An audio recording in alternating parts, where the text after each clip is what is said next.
perkenalkan nama saya Indriani Suntara, mahasiswa Institut Medika Dr. Gigi Suherman dari Prodi D3 Kebidanan semester 4. Di sini saya akan menyampaikan materi tentang isu gender dalam keluarga berencana.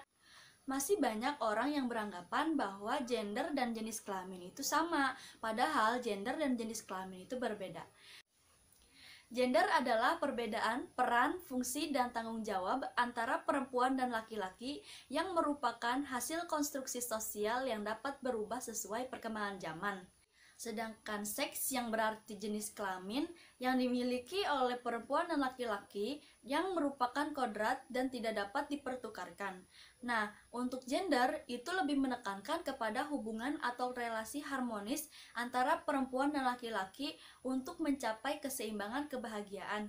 Ketika seseorang tidak memahami konsep gender dan jenis kelamin, hal tersebut dapat merugikan pihak laki-laki maupun pihak perempuan, yang akhirnya timbul ketidakadilan gender, diskriminasi, dan sebagainya. Masalah ketidakadilan gender dalam masyarakat dapat kita jumpai dengan mudah, mulai dari masalah yang terkecil yaitu keluarga, maupun ke masalah besar yang terdapat di berbagai bidang kehidupan. Nah, ketidakadilan gender yang berada di masyarakat pun beragam, mulai dari kekerasan, subordinasi atau penomorduaan, marginalisasi atau pemiskinan, stereotipe atau pelabelan terhadap kelompok tertentu, dan beban ganda atau beban kerja. Bentuk ketidakadilan gender tersebut lebih banyak dialami oleh perempuan dibandingkan laki-laki. Salah satu bentuk ketidakadilan gender pada perempuan yang berada di dalam masyarakat yang terjadi di bidang kesehatan, yaitu penggunaan alat kontrasepsi pada program keluarga berencana. Penggunaan alat kontrasepsi lebih banyak diperuntukkan untuk istri atau perempuan dibandingkan suami. Hal ini didukung dengan banyaknya macam alat kontrasepsi bagi perempuan dibandingkan laki-laki. Ketidakadilan tersebut juga terjadi karena adanya budaya patriarki yang berada di masyarakat yang beranggapan bahwa laki-laki lebih berkuasa daripada perempuan. Dengan adanya budaya patriarki tersebut seolah-olah melegalkan ketidakadilan gender pada perempuan. Bentuk ketidakadilan gender seperti yang dicantumkan dalam Fakih tahun 2013 yang dialami perempuan yang menggunakan alat kontrasepsi. Yang pertama itu kekerasan. Kekerasan adalah serangan atau invasi terhadap fisik maupun integritas mental psikologi orang. Kekerasan dalam hal ini adalah perempuan dipaksa untuk melakukan sterilisasi dalam keluarga berencana.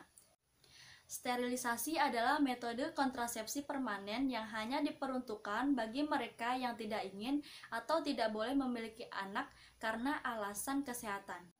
Sebenarnya sterilisasi dapat digunakan pada laki-laki, namun karena bias gender, perempuan dipaksa untuk sterilisasi yang seringkali membahayakan fisik maupun jiwa perempuan.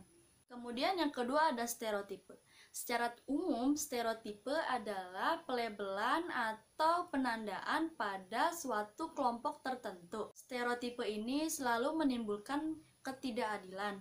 Sebenarnya laki-laki dan perempuan memiliki akses yang sama untuk kehamilan karena kodrat laki-laki memiliki sperma dan wanita memiliki sel telur, dan ketika keduanya bertemu maka akan menyebabkan kehamilan.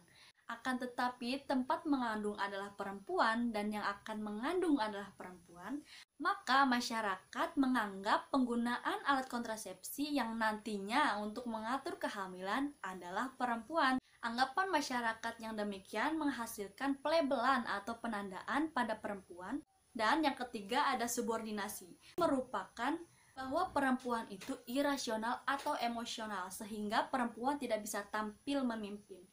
Berakibat munculnya sikap yang menempatkan perempuan pada posisi yang tidak penting. Dengan adanya stereotipe bahwa penggunaan alat kontrasepsi adalah perempuan juga menyebabkan adanya subordinasi pada perempuan. Ketika perempuan atau istri akan menggunakan alat kontrasepsi, mereka harus berkonsultasi kepada suaminya, dan ketika suaminya tidak mengizinkan, maka pada pihak perempuan atau si istri ini, mereka harus mematuhi keputusan si suaminya tersebut. Hal ini menunjukkan bahwa wanita tidak memiliki kekuatan untuk memutuskan alat kontrasepsi yang mereka inginkan karena mereka bergantung kepada suaminya. keputusan perempuan dalam menentukan kontrasepsi bagi kesehatannya kadang tidak diperdulikan atau dinomorduakan dalam keluarga. Bahkan terkadang keputusannya tidak diizinkan atau ditolak oleh si suaminya. Penyebabnya karena adanya anggapan bahwa perempuan lemah, tidak berdaya, tidak bisa mengambil keputusan sendiri, tidak bisa tampil memimpin, dan sebagainya. Berbeda dengan laki-laki sebagai keluarga yang memimpin, kemudian bisa mengatur keluarganya, kemudian bisa mengatur segala keputusan keluarganya, sehingga banyak sekali yang beranggapan bahwa perempuan tidak ada apa-apanya dibandingkan laki-laki. Penyebab lain karena adanya budaya patriarki yang masih dianut oleh masyarakat Indonesia. Selain itu, adanya budaya patriarki seolah-olah melegalkan ketidakadilan gender. Meskipun kontrol terhadap perempuan sangat dominan, akan tetapi partisipasi laki-laki dalam program KB rendah. Hal ini disebabkan karena beberapa faktor, yaitu pengetahuan laki-laki yang rendah terhadap alat kontrasepsi. Penyebabnya, ketika perempuan hendak mengusulkan alat kontrasepsi yang akan digunakan, maka si laki-laki menolaknya dengan alasan bahwa dia lebih bisa mengambil dan menentukan alat kontrasepsi yang sesuai. Keterbatasan atau sedikitnya jumlah alat kontrasepsi bagi laki-laki, yaitu hanya berupa kondom dan vasektomi. Sarana yang disediakan oleh pelayanan kesehatan untuk laki-laki lebih sedikit dibandingkan untuk perempuan. Hal ini terjadi akibat adanya stereotipe bahwa sasaran KB adalah perempuan. Oleh karena itu, peningkatan partisipasi laki-laki dalam program KB dan kesehatan reproduksi merupakan langkah yang tepat untuk mewujudkan kesetaraan gender antara laki-laki dengan perempuan. Dengan adanya partisipasi laki-laki ini, maka stereotipe tentang sasaran KB adalah perempuan dapat dihilangkan karena laki-laki pun menjadi sasaran KB. Selain itu, laki-laki berkesempatan sama untuk penggunaan alat kontrasepsi. Kemudian, laki-laki pun bisa membantu untuk meningkatkan kesehatan ibu dan dapat memerangi HIV atau AIDS atau penyakit menular seksual yang dapat ditularkan pada perempuan. Segitu aja yang bisa saya sampaikan, semoga bermanfaat. Dan untuk kaum perempuan, kalian memiliki hak dan kekuasaan terhadap diri kalian, dan kalian dapat menentukan serta memutuskan apapun yang menurut kalian itu baik.